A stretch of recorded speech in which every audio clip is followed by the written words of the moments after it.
منی line میں بہت سے زگ زیگس ہیں، اس کے علاوہ کافی ساری کراس کرتی ہوئی لائنز ہیں جس کی وجہ سے ہماری اچھی جاب نہیں لگ رہی، ہمارا کاروبار نہیں چل رہا۔ اس کے علاوہ انگوٹھے کی جو فرسٹ لائن ہے یہاں پر آئی کا سائن ہے جس کی وجہ سے ہمارا چلتا ہوا کاروبار ختم ہو گیا ہے اور ہماری جاب میں، ہمارے رزق میں بہت رکاوٹوں کا سامنا ہے۔ اس طرح کے سوالات روزانہ کی بیس پر پوچھے جاتے ہیں۔ السلام علیکم، میں ہوں جواد حسن خواجہ۔ کامسٹری میں اس طرح کے سوال روز پوچھے جاتے ہیں کہ کوئی نہ کوئی ایسا وظیفہ بتا دیا جائے جس سے ہمارے رزق میں جو ہے وہ اضافہ ہو جائے۔ پہلی بات تو یہ ہے کہ ہینڈ لائنز چینج ہو جاتی ہیں، ایک جیسی نہیں رہتی۔ اب یہ کیسے چینج ہوتی ہیں، اس کے لیے کچھ دعائیں، کچھ وظائف جو ہیں وہ بڑے ضروری ہیں۔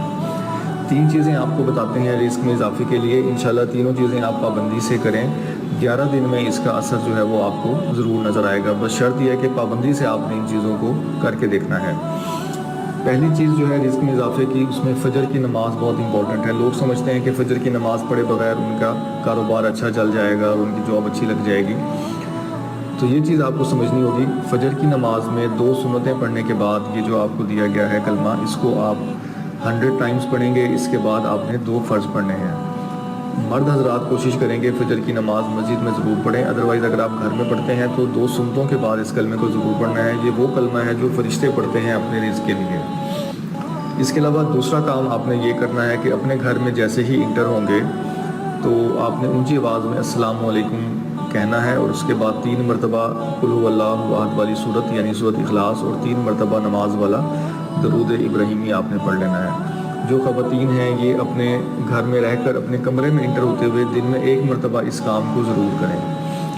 تیسری چیز جو آپ نے کرنی ہے وہ کھانا کھانے سے پہلے بسم اللہ الرحمن الرحیم پڑھنا ہے، اور کھانے کے برتن کو آپ کمپلیٹ صاف کریں گے۔ یہ بہت ضروری چیز ہے کیونکہ حضور اکرم صلی اللہ علیہ وسلم کے پاس ایک صحابی آئے کہ میرے رزق میں بہت تنگی ہے، انہیں کہا گیا کہ آپ چاول زیادہ سے زیادہ کھایا کریں۔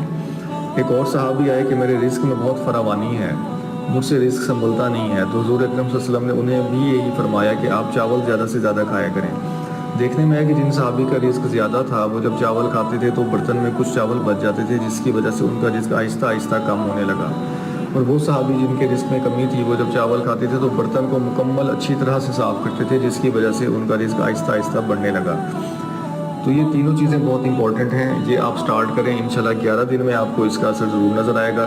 اثر آپ کو بالکل نظر آئے گا، آپ اس وظیفے کو 40 ڈیز تک جو ہے وہ کنٹینیو کر سکتے ہیں۔ اجازت کے لیے اس پیج کو فالو ضرور کریں اور کمنٹ میں ضرور بتائیں اگر اس وظیفے سے ریلیٹ آپ کو کوئی اور چیز پوچھنی ہے یا اس کے علاوہ کوئی اور وظیفہ جاننا ہے تو کمنٹ اور لائک ضرور کریں گے۔ اللہ تعالیٰ ہم سب کا حامی و ناصر ہو۔ تھینکس۔